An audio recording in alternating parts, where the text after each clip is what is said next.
Happy New Year, everybody. We're in our first week of our new year, embarking on our first chapter of the new year. Last week we talked in our puja, in our Diwali puja, about you guys all being the heroes and heroines of your own story and flipping the page to another chapter.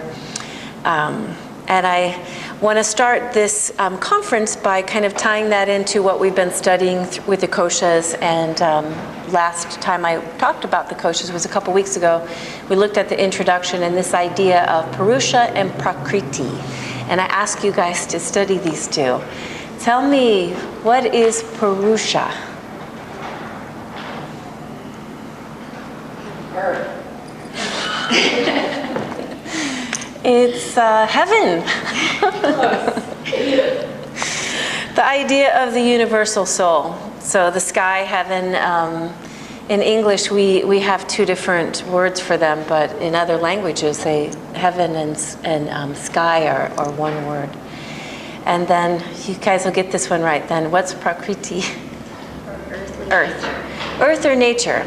So for us, understanding that is very important for our yoga practice and for the philosophy that supports our yoga practice, because we understand that these two is, the idea of integrating these two is really what yoga is all about.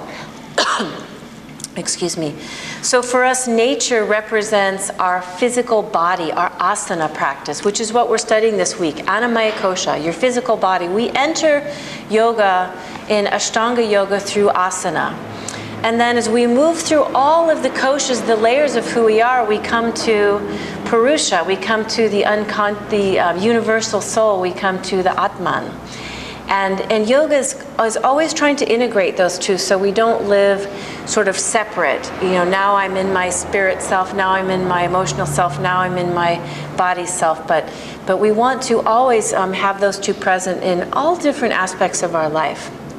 So this week we were talking about the first chapter, which is on stability, and that is the first kosha of who we are, the first sheath of who we are. And so we're going to go on this inward journey as Iyengar describes it. I love that, which yoga is our inward journey, and we're going to enter from the outermost layer of who we are, Annamaya Kosha, our physical body, and we're going to go through our energy body, our mind body, our wisdom body, our bliss body, into the very innermost essence of who I am. And as we study this, we understand this is sort of the unchanging me. The essence of who I am is who I always am, regardless of what my job is, regardless of what my body looks like, regardless of who I'm in relationship. It's the essence of who I am as my soul. In yoga philosophy, we believe then that nature, the body, is the changing part of ourselves. My body is different than it was 5 years ago, and it'll be different again in the next year or so. I'm getting more flexible, getting more strong, aging, all of those things, part of nature, part of our weather, part of this building, part of our human condition. So we're always holding those two.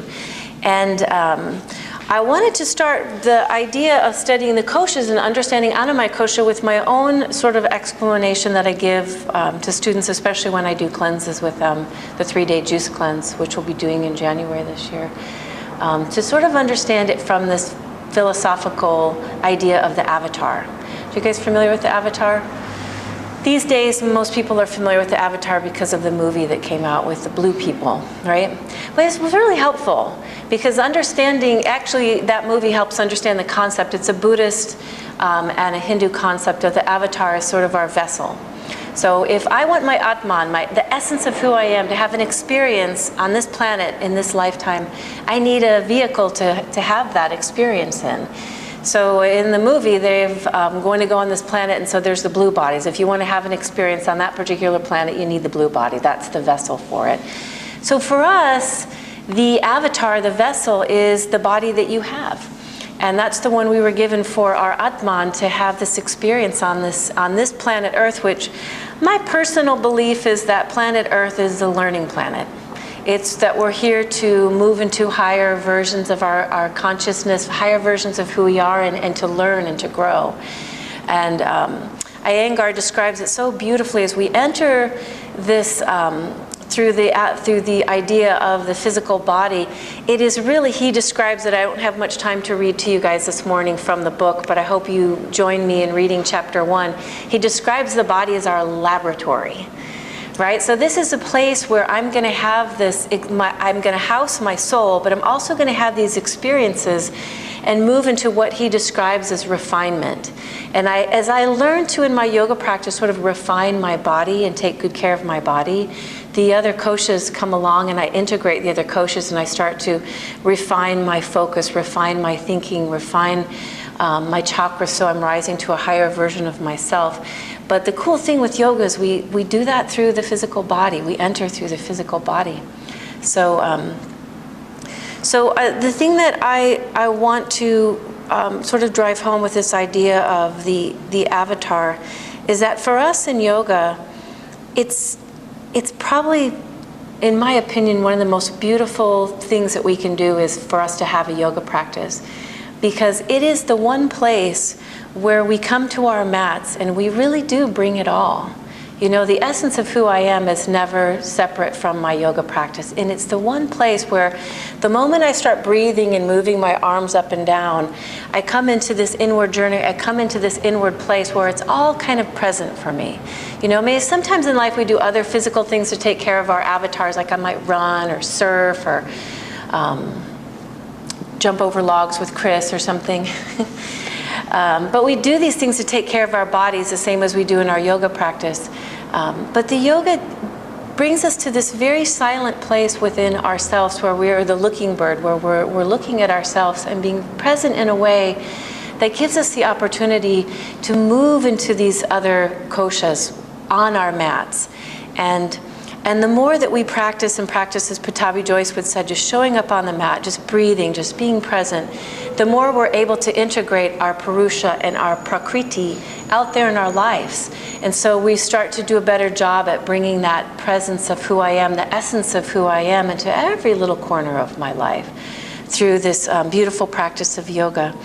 I am going to finish conference by reading you something beautiful.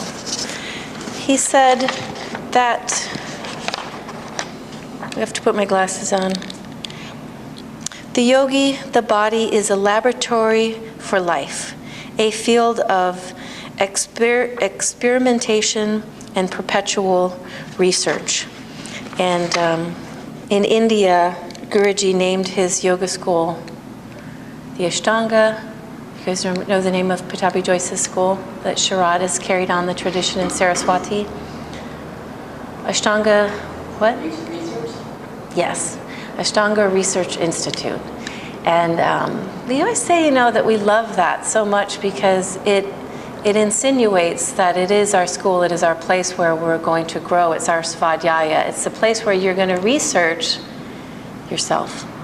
You know, this yoga practice brings us on this inward journey, and we're going to be sort of our own experiment, and we're going to do this beautiful research on our own soul, on our own body, on our own self, and continue to move towards this idea of refinement. As always, I want to finish the conference by honoring each of you, because the inward journey, I was saying to the students on Sunday, in my opinion, takes three things. It takes dedication, it takes a lot of discipline, especially this Ashtanga method of doing it, and it also takes devotion. You know, it takes you coming to your mat and not just being in your body and not just being in pushing mode and not just trying to get the asana, but really coming to a very beautiful place deep within your soul that takes you personally, without any religious affiliation, to your own place on your own spiritual path of devotion. And I think those three things are key for all of us and to our own path of moving into the highest version of ourselves. Namaste.